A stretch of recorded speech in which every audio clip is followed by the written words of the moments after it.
Hello and नमस्ते सबैजनालाई welcome back to our channel.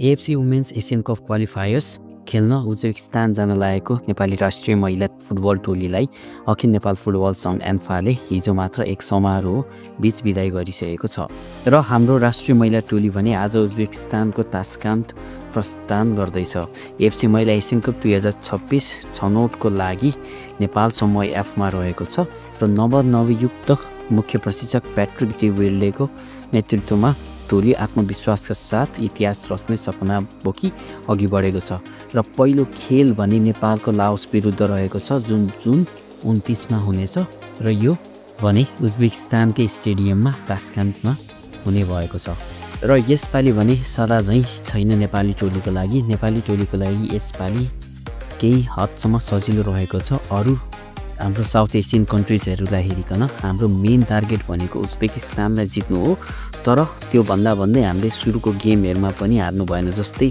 Men's टिमले भर्खरै मात्र लाओससँग एउटा हार बेहोरेको थियो जुन चाहिँ कसैबाट पनि एक्सपेक्टेड नै थिएन र त्यसैगरी वुमेन्स टोलीले पनि यो आफ्नो एएफसी एसियन कपको यात्रा भने सुरुदेखि नै जितमा नै अगाडि बढ्नुपर्ने हुनेछ र यसरी सुरुको गेममै जित हासिल गरेमा चाहिँ आफू टोली बीचमा पनि धेरै कन्फिडेन्स हुने र टोलीको इन्टरेक्सनदेखि लिएर प्लेयर्सको सबै गेमहरू पनि राम्रो हुने भएकाले हामीले सुरुमै जितको लागि चाहिँ फोकस गर्नुपर्नेछ।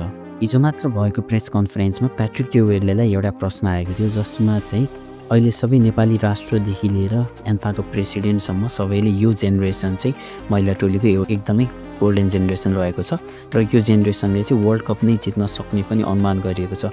यसबारेमा चाहिँ के भन्न चाहनुहुन्छ भन्ने प्रश्नमा प्याट्रिक डी विल्डेको एन्सर मलाई अत्यन्तै राम्रो लागेको थियो।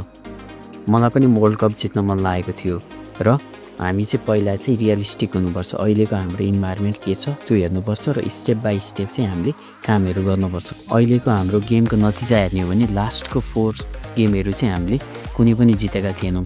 त्यही भएर अहिले म त्यता जाँदिनँ, पहिला सुरुमा लाओसमा फोकस गरौँ। लाओससँग जितिसकेपछि श्रीलङ्का र त्यसपछि आउँछ उज्बेकिस्तान। र पर्सिकै गेमको कुरा गर्दाखेरि चाहिँ हाम्रो प्लेयर्सहरू 37 डिग्री सेल्सियसमा बिहानको 5 बजी खेल्न पर्ने हुन्छ र प्लेयर्सहरूले ह्यान्डल गर्न नसक्नु पनि सक्छन्।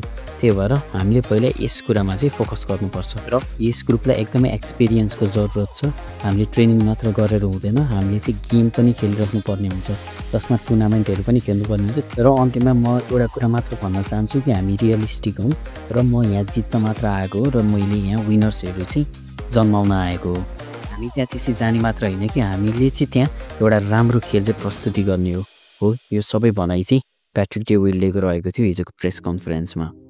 र यसपालिको क्वालिफायर्सको लागि प्याट्रिक डी विल्डेको अन्डरमा फाइनल स्क्वाड भने गोलकिपर्समा अन्जिला तोम्बापो सुब्बा जो उहाँ चाहिँ क्याप्टेन पनि हुनुहुन्छ, अन्जना राणा मगर, उषा नाथ, डिफेन्डर्समा अमृता जैसी, किदा राणा, विमला विक, पूजा राणा, निशा ठोकर, समीक्षा घिमिरे, मनमाया दमाई र प्रतीक्षा चौधरी। उहाँले चाहिँ फर्स्ट कलअप पाउनु भएको छ नेसनल टिममा प्रतीक्षा चौधरीजी, उहाँलाई चाहिँ हार्दिक बधाई दिन चाहन्छु।